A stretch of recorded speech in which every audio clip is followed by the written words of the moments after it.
tous, bienvenue dans l'émission Soins d'urgence.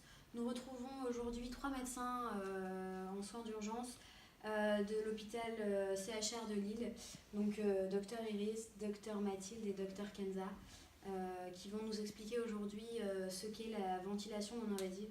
Donc je vous laisse brièvement vous présenter. Je suis médecin urgentiste en poste depuis 5 ans au CHR. Donc, je suis médecin urgentiste en poste depuis 3 ans à peu près aux urgences du CHR.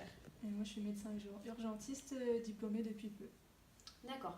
Donc est-ce que vous pouvez nous parler un peu du contexte et de l'aspect législatif et les réglementations par rapport justement à cette ventilation non invasive?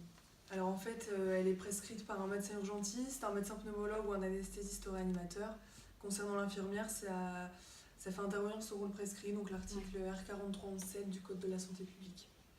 Avant toute chose, c'est quoi en fait la présentation un peu de ce dispositif médical? La ventilation non invasive, ça regroupe l'ensemble des techniques d'assistance ventilatoire qui prennent en charge une partie du travail respiratoire en l'absence de dispositifs endotrachéal. Donc ça permet d'assurer une ventilation alvéolaire satisfaisante. Et elle va réduire la nécessité d'intubation et les complications de la mortalité de la BPCO.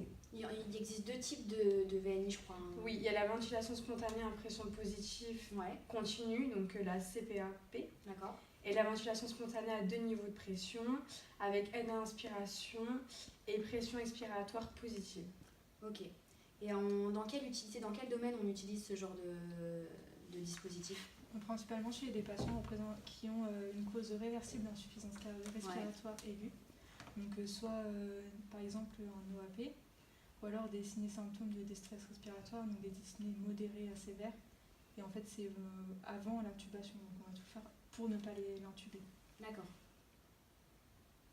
Et au niveau du mode d'emploi, comment vous montez, est-ce qu'il y a des précautions d'emploi, des techniques, etc.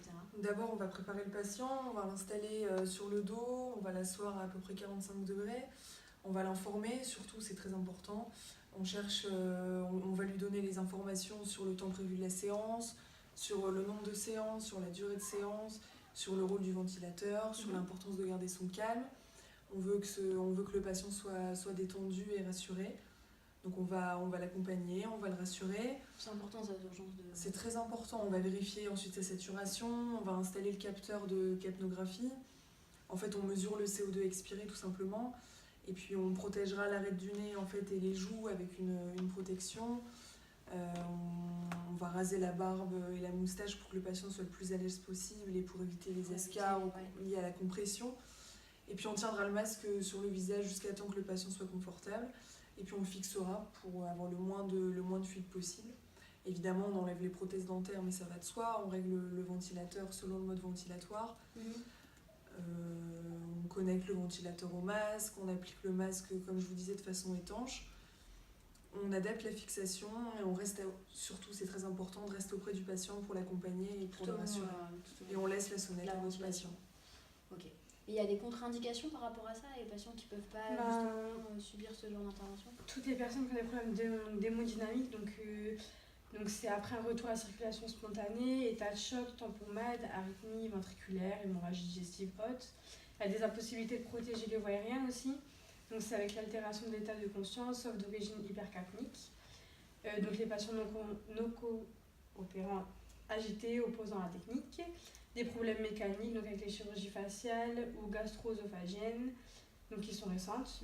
Des traumatismes ou brûlures crânio-faciales. Et d'autres petits problèmes comme l'épuisement respiratoire, l'intubation imminente et l'environnement inadapté. Ok. Et est-ce que vous notez des effets indésirables par rapport à ce mécanisme? Principalement des érythèmes, des douleurs ou des ulcérations au niveau des points de pression. Donc là, on essaie d'ajuster les lanières, le masque, donc on adapte vraiment le matériel. Après, on a beaucoup d'assèchement des muqueuses aussi, donc que ce soit oral ou nasal. Du coup, on utilise un humidificateur pour éviter l'assèchement et on minimise les fuites. Ok. Et vous surveillez comment, du coup, l'efficacité de ce système? C'est un monitorage de base, on surveille la fréquence cardiaque, la pression artérielle, la saturation en général. Enfin, on scope les patients et on fait une surveillance horaire. On recherche une amélioration, bien entendu, et on recherche les conséquences hémodynamiques dont le docteur parlait tout à l'heure, donc le choc ou l'insuffisance cardiaque. Et au moment du coup où vous arrêtez ce protocole, il y a des précautions à avoir pour le retirer? Le risque principal, c'est le retard à l'intubation. Elle peut être interrompue en cas de survenue d'une contre-indication ou d'intolérance importante ou d'une efficacité nécessitant l'intubation ou d'amélioration du stable du patient, donc en dehors d'une séance de VMI. D'accord. Et au niveau du suivi, est-ce qu'il y a une surveillance particulière? C'est surtout les surveillances infirmières qui vont nous transmettre après. On regarde la tolérance du patient aussi et on recherche des fuites. D'accord. Très bien. Et par rapport au matériel, il y a un entretien particulier, il y a un nettoyage, Avant la première utilisation, bien entendu, on nettoie le masque à l'eau savonneuse, on le rince à l'eau claire. Après, tout à l'heure, on parlait des irritations. Pour les éviter, on entretient le masque quotidiennement. C'est une question d'hygiène et d'asepsie. On le lave à la main avec de l'eau savonneuse et on le laisse sécher tous les jours. Et concernant le harnais, on le lave tous les mois à l'eau savonneuse. C'est logique. Bon, c'est très bien. Est-ce que vous avez des choses à rajouter concernant la ventilation non invasive ou des choses en particulier qu'on n'aurait pas abordées ensemble? Non, c'est l'essentiel.